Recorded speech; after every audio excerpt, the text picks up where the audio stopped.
It's time now for business, and Sandra Fenu has joined me in the studio. Hello, Sandra. Hello, Israel. All right. How are you doing? I'm well. How about you? I have a lot to talk about. I'm good, but we have a lot to talk about in business. Some state-owned enterprises to list on the stock exchange. You know what that means? It means private ownership. All right. Yeah, we'll have that and more in business coming up. You take it up. Hello, good evening. My name is Sandra Esenamapeno. As always, I'm here for business. Government has begun discussions to offload part of its shares in some selected state enterprises on the Ghana Stock Exchange. The move is part of initiatives to empower the private sector to hold majority stake in such institutions. Chief Executive of the Enterprise Authority, Stephen Asamoah Boateng, has been speaking to Joy Business at the Ghana CEO Summit in Accra. Ebenezer Sabote has more in this report. According to government, the decision to give majority stake of some state enterprises for private management is to maximize revenue. Chief Executive of the Enterprise Authority, Stephen Asamoah Boateng, says discussions with the Finance Ministry are far advanced to begin the process. Potential, I don't want to name them because we are now preparing the grounds to see which ones are potentially good to float on the stock market so that Ghanaians can also buy into it, have direct access into the assets of the nation, and also to have other businesses in Ghana or outside to come and buy into it.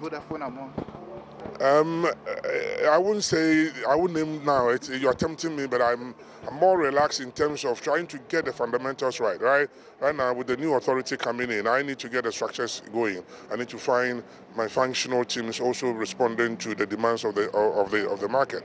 Asamoah Boateng has also been speaking about the conversion of the commission into an authority.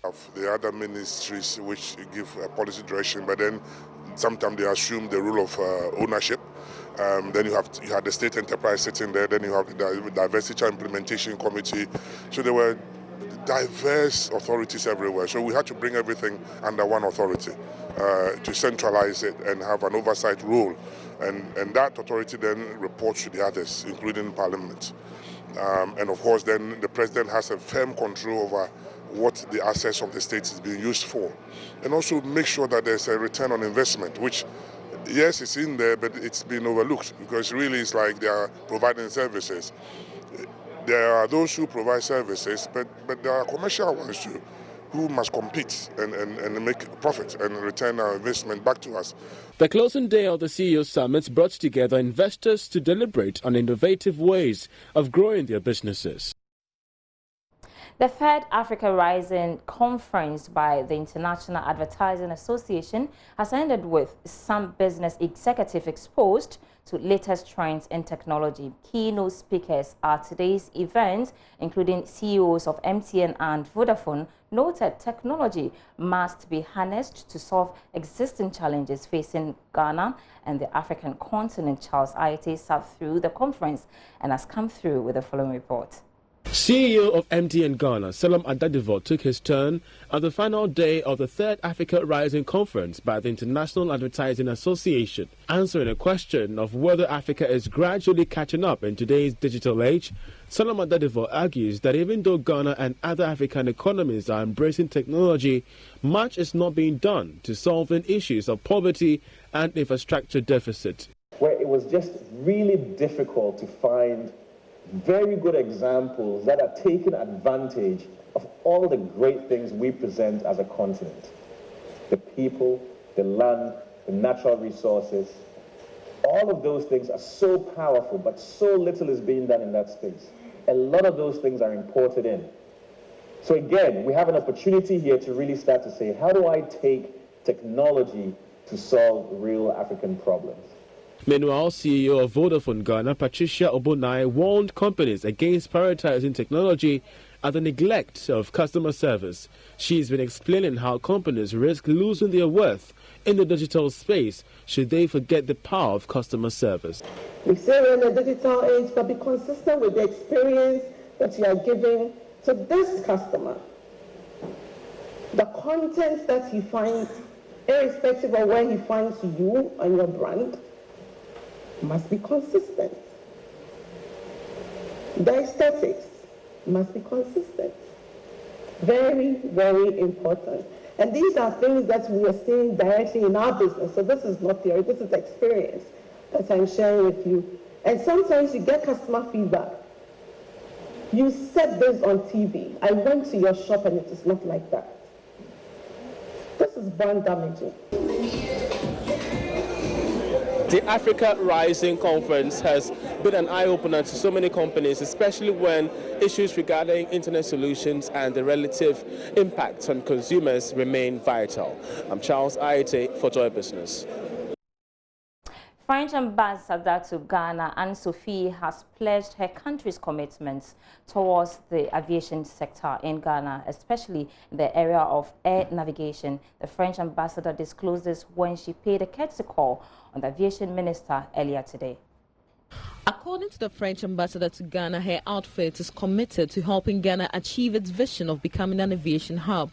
She therefore emphasized France's support for various sectors of the aviation industry. So there's quite a lot, be it in aircraft, maintenance, air control, navigation control, but all sorts of, and also, of course, duty-free management, airport management, and which would, of course, improve both the cargo transport, but also tourism.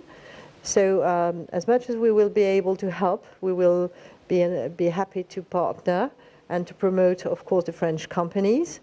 The French ambassador to Ghana spoke after paying a courtesy call on the Minister for Aviation today at the Aviation Ministry. Sector Minister Kofi Adda also shared some thoughts.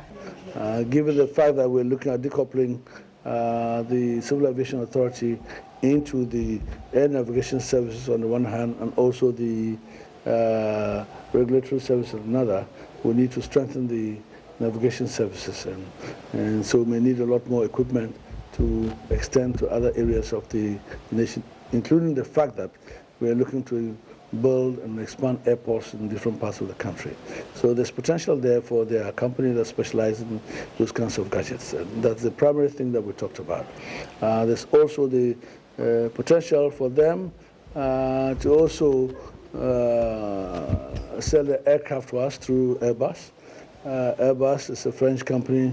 Actually, it's a company based in Toulouse, but it's got European involvement from different countries as well. So she also made a pitch on that to see what sort of collaboration could go on between the government, the new airline that's going to come up, and how we could utilize or acquire the aircraft. So those are very important things that we need to work on.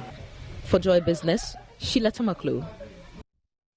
Time now to go for some headlines in a local news scene. Summaries next. Receivers of the 9 collapsed banks have been able to recover 731 million Ghana cedis out of the 10.1 billion funds that were advanced to the customers of those banks. Governor of the Bank of Ghana, Dr. Ernest Addison, said the funds were retrieved through loan repayments by customers, repayments of placements, sales of vehicles, liquidation of bonds, and other sources. A 200-acre avocado plantation is under cultivation in Ebuakwa in the eastern region, the first phase of an agro-processing project under the One District, One Factory program. Project champion Sequapin Gold Agro-Processing Limited has targeted to cultivate 2,000 acres of 3 varieties of avocado within the next year and scale it up to 10,000 acres within the next 5 years.